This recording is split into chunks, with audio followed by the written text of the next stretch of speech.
Start करते हैं next question number 9. In the figure A B and C D are two diameters of a circle. So let's draw the circle first. ये हमारा circle है जिसके दो diameters है, एक ये डायमीटर है और एक ये डायमीटर है, right. What does this say further? A B and C D are two diameters with centre O. तो हम इस पर एक सेंटर भी बना देते हैं ओ. ये पॉइंट है A B C and D. Clear? Next, perpendicular to each other and OD is the diameter of the smaller circle. अब एक काम हमें ये करना है कि ये वाला पॉइंट D लेना है and this point is to be taken CD, AB and CD. ठीक है, ये पॉइंट है हमारा O, राइट. और इन्होंने कहा कि OD एक डायमीटर है एक स्मॉलर सर्कल का, यानी कि इसको डायमीटर मानकर एक और छोटा सा सर्कल यहाँ पर क्रिएट किया गया है. ठीक है, क्रिएट कर दिया हमने. Next is OA is given to be 7 centimeter. OA कहाँ पर है?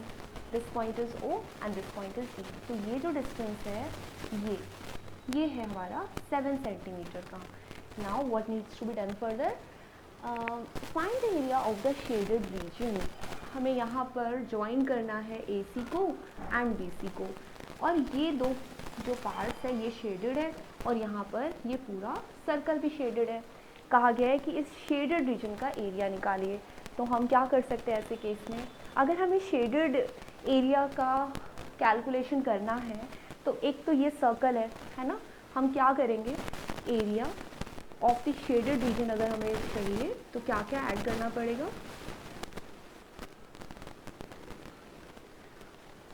Area of the smaller circle है ना. ये तो हमें चाहिए area of the smaller circle. और स्मॉलर सर्कल के लिए क्या हमारे पास ये इसकी रेडियस है, हमें इसकी रेडियस चाहिए होती है.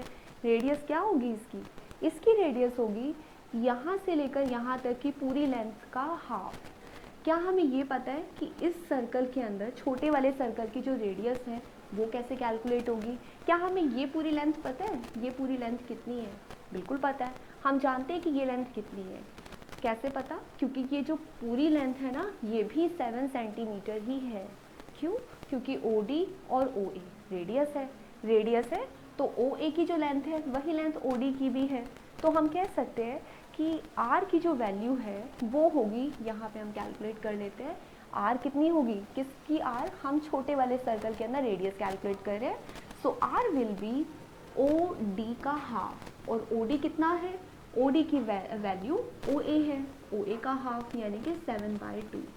तो हमें ये समझ आ गया कि स्मॉलर सर्कल का एरिया कैलकुलेट करने के लिए हम रेडियस यूज़ करने वाले हैं 7/2. ठीक है. और यहाँ पर अपना फॉर्मूला मेंशन कर देते हैं πr². ठीक है. तो ये हो जाएगा छोटे वाले सर्कल की कैलकुलेशन के लिए.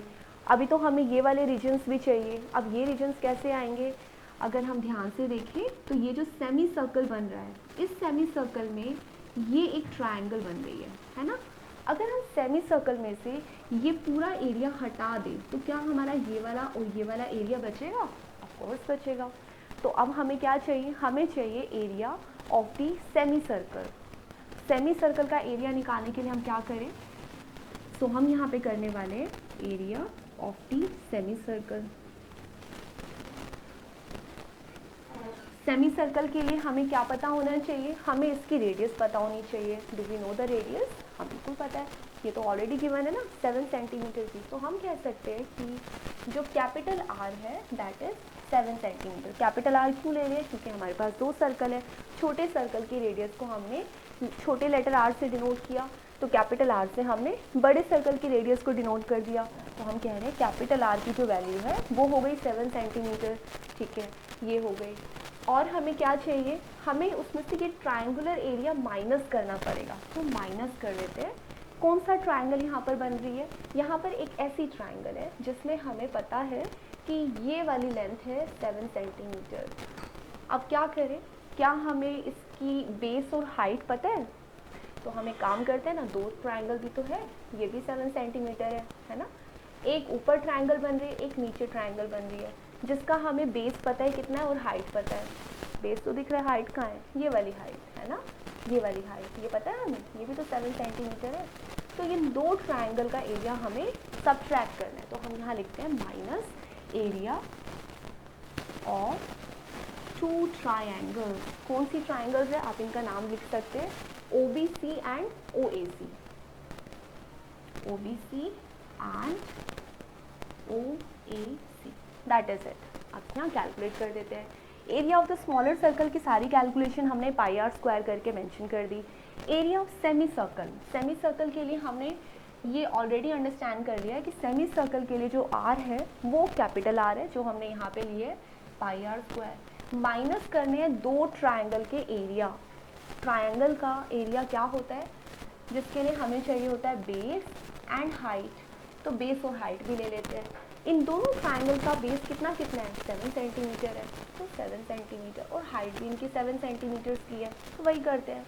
तो हमने किया, दो ट्राइंगल है तो हम उसको 2 से मल्टीप्लाई करेंगे, हाफ बेस एंड हाइट, ठीक है, बी और एच, जो कि दोनों 7 सेंटीमीटर है, ठीक है। अब कैलकुलेट करते हैं area of the smaller circle. Smaller circle के लिए रेडियस हमारे पास है पाई स्मॉल आर का स्क्वायर, तो ये वाला पार्ट इसको मैं अलग से सॉल्व कर देती हूँ, ठीक है। तो पाई की वैल्यू होगी 22/7, स्मॉल आर यानी कि 7/2 एंड 7/2 डिवाइड हो गया, ये डिवाइड हो गया 11 पे, तो आया यहाँ पर 77/2।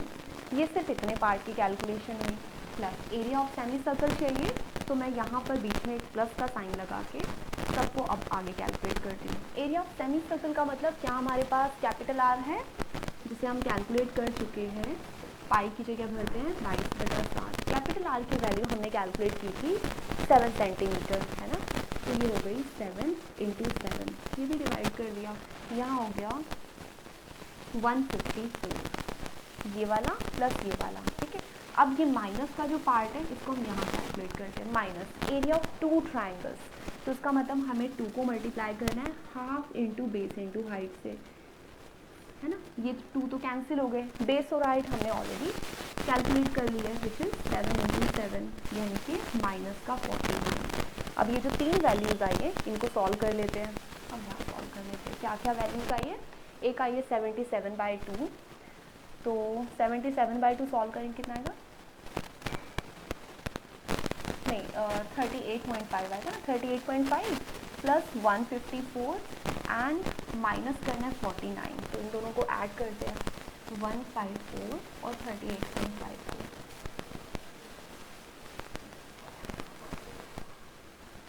और माइनस किया हमने इसमें से 49, ठीक है। तो यहाँ आया 5 3, यहाँ बचा 18 में से 4 गया 14 में 143.5।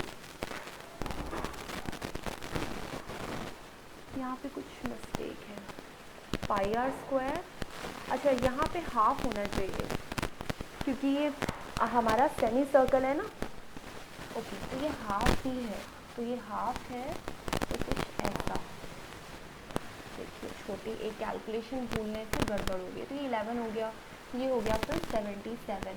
अगर ये 77 हो गया तो हमारी कैलकुलेशन आगे तक गड़बड़ हो गई है। सारी कैलकुलेशन बहुत ध्यान से करेंगे हम सभी, क्योंकि बार बार ऐसी मिस्टेक होती है ना। प्लस 77/2, ठीक है ना, या सिर्फ 77 आया, सिर्फ 77 आया ना, 11 पे गया तो 77 प्लस माइनस 49।